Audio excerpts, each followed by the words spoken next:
Good afternoon guys, so welcome back sa ating vlog, si Joel Madamba Vlog. Guys, andito tayo ngayon guys dito sa yarda at ito nakakarga na tayo. Guys, pakisuporta naman yung aking YouTube channel na si Kuya Agustin Adventure. Ayun lang guys, maraming salamat. Shoutout sa lahat ng aking minamahal mga viewers and subscribers and followers. Ayun, nakargaan na tayo guys. Ipakita ko sa iyo itong aking kinarga na empty container. Ayun, nakargaan na tayo guys. Ayun yung nakarga sa atin.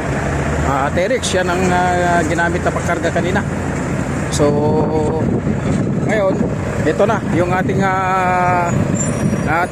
pinakapugi na truck na si FT1641.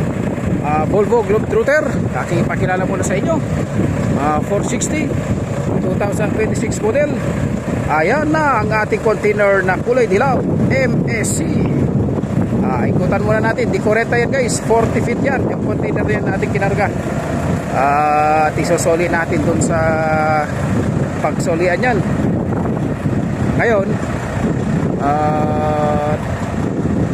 break time pa naman.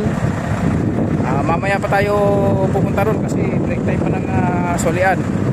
So mamaya pa konti at tayo ano muna din, magpalimos muna tayo ng oras sa pananglihan bago tayo pupunta doon sa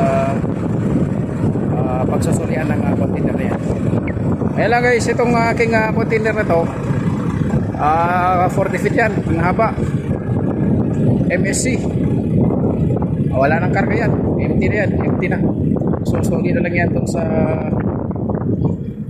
kumpanya na nagpamay-ari nitong container na to, kung saan ang line yan, Al-Saif natin na isoli yan. At kanina